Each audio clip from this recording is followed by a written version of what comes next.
Hello and welcome back to the KCC channel. I'm Rob and I hope you are having a wonderful day today.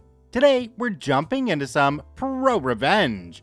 Our first story today comes to us from Harry Coolahan. You take my promotion, I take your career. Let's jump right in. Background. I work in a niche field in the defense industry in the role that requires a security clearance. For obvious reasons, I'll be vague about the job, but here is how the industry itself works. In my field, you're obligated to give 2 months' notice, since handover of duties and responsibilities can take several weeks, and out-processing from an employer takes 2 weeks alone. In return, you typically get several months of severance in the event of a termination, as long as you're not being fired for a security violation. Likewise, if you are fired from a position, you are unlikely to ever get another job in that industry again. So everyone is generally very careful about meeting their metrics. And finally, promotions can take several months, as the process involves several layers of review and adjudication. In short, everything in my field moves slowly, but the advantage is it gives you plenty of time to plan around. I had been working with my current employer for 3 years and was due for a raise and promotion. I was filling a mid-level position, but had been slowly assuming the responsibilities of the senior position above me. The previous senior had left, but the previous manager had dragged his feet on getting approval to fill the role. This was fine with me, because I was gaining experience in the systems and processes of the senior role, which were huge resume boosters, and I may not have been eligible for the promotion otherwise. The promotion would essentially be a change in title and pay, while I continued my current duties. At that time, a friend working at a competing company would reach out to me about once a month to offer me an equivalent senior role at his company. I would always tell him that I was grateful for the offer, but felt that I was already fast-tracking at my company and wanted to continue to build my career here. He told me I always had a standing offer. On to the story. A new manager, John, took over my department and was filled in on my plans to take the senior role when it became available a few months later. He immediately started going out of his way to set me up for failure, and attempted to hand some of my duties over to a coworker in the department, even when the reasoning for it made no sense. I quickly learned that they were old golfing buddies, that my coworker had helped him get the manager position, and John was planning on returning the favor by giving him the senior position. I was on good terms with coworker, and he was the one to tell me what was happening behind the scenes. I was obviously frustrated and decided to give my friend a call and asked if his offer was still on the table. He immediately sent over a job offer, and by the end of the day, we started the onboarding process. The next morning, I approached John and asked him if we could have a conversation about my career plans. He laughed in my face and said he didn't have time for that. I told him it would only take a few minutes, and he laughed again and said he would try to make time for it the following week. He obviously thought I wanted to talk to him about the upcoming promotion and was trying to deflect the conversation. Now, I was pissed. You want to play games? Okay, we can play games. I immediately sent him an email asking to reschedule a time, again stating that this was to discuss my place at the company and emphasizing that it would only take a few minutes. Naturally, the email went unanswered. Over the next several weeks, I continued to bring up the topic to him. Each time, he would say that we'd have to push it back another week, getting more and more smug. I didn't push the issue and simply followed up with an email documenting each attempt. I could have simply handed him my notice, but if he wanted to tell me he didn't have 5 minutes to sit down and talk, who was I to tell him otherwise? Meanwhile, I continued the onboarding process for my next job. Coworker called me after hours to inform me that John had offered him the senior role and he was being onboarded for that position as well. It was obvious that he was waiting for coworker to officially move into the senior role before telling me in order to rug sweep my attempts at the promotion. Finally, I was due to have my annual review, which John could not avoid, although he did schedule it for Friday afternoon after everyone else had gone home. He started off the review by going over the objective metrics I had achieved.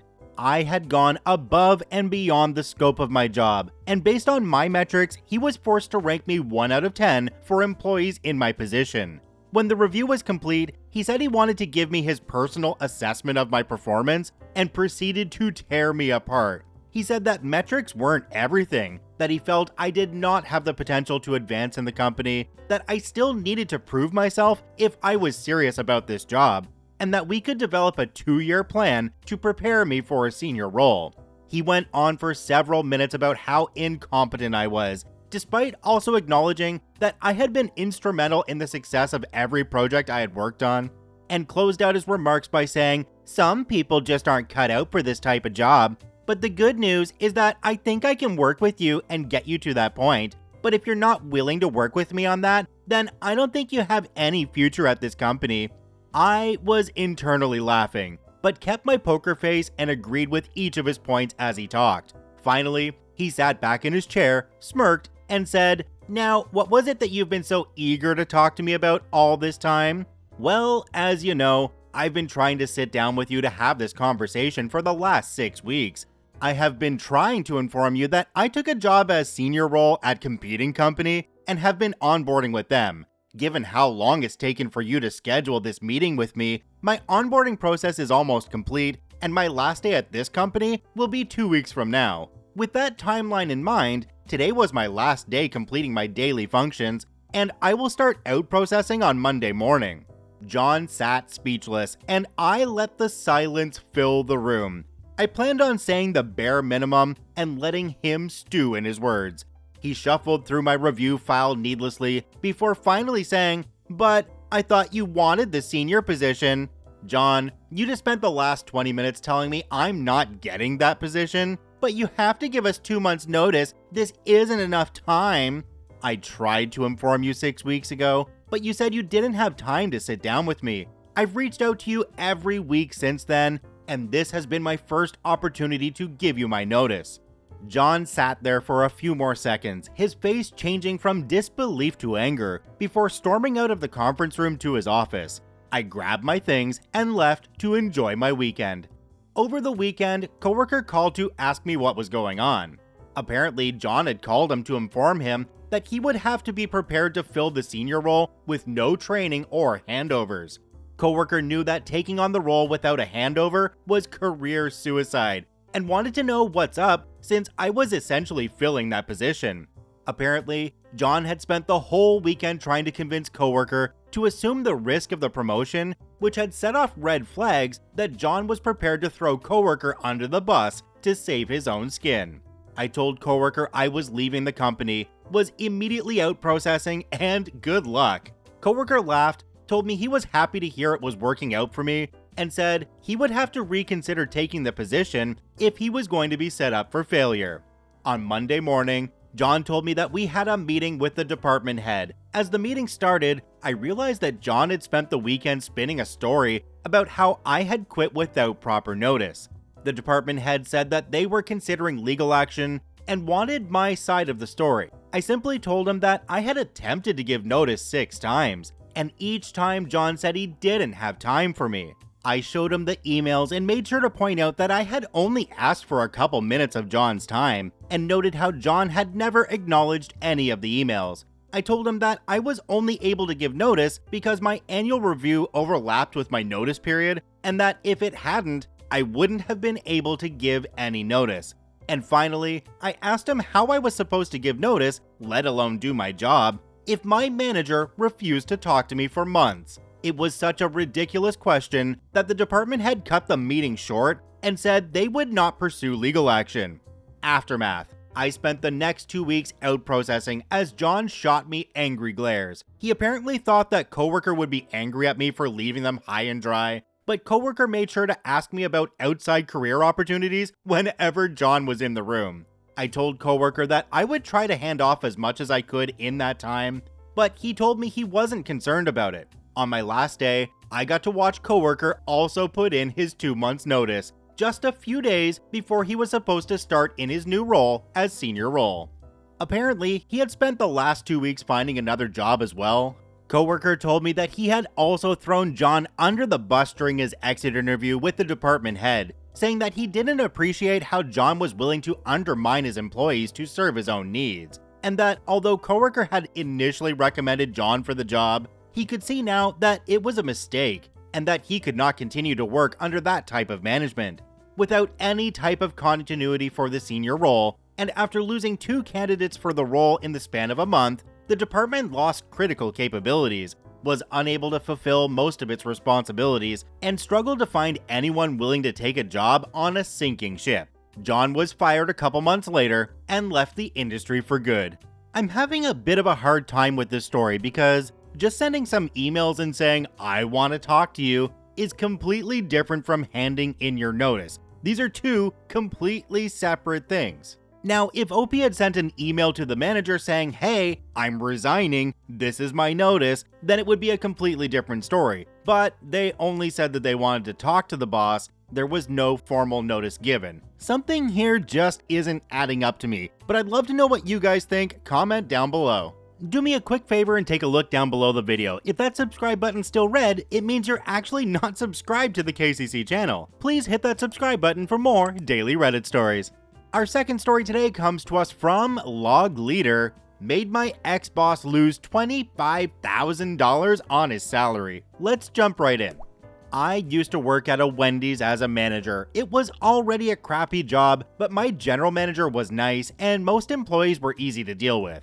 All this started when I was already working 65 hours a week. I was offered a $100 bonus to work one of my only days off. I decided to do it, and later that week, before I had even been paid, I was asked to come in again. I said this time I would like $150, as at this point, I had worked almost 23 days without any days off. They said they'd do it, so I went in. Cut forward 3 weeks. I've been asking about my money for a while now. I'm told by my general manager that I could speak to my district manager as he would be in later that night. The conversation goes like, "Hey, do you know what's going on with the bonus? I'm owed $250 with both the days." District manager said, "Well, that's why I came here. The store has been having trouble making money." So basically he's telling me that my performance isn't good enough. At this point, I'm working dinner rush and the whole night with me and 3 others, my girlfriend, best friend, and other friend that has grown close. District manager says, "Your shift isn't making as much money as others and your drive time is higher."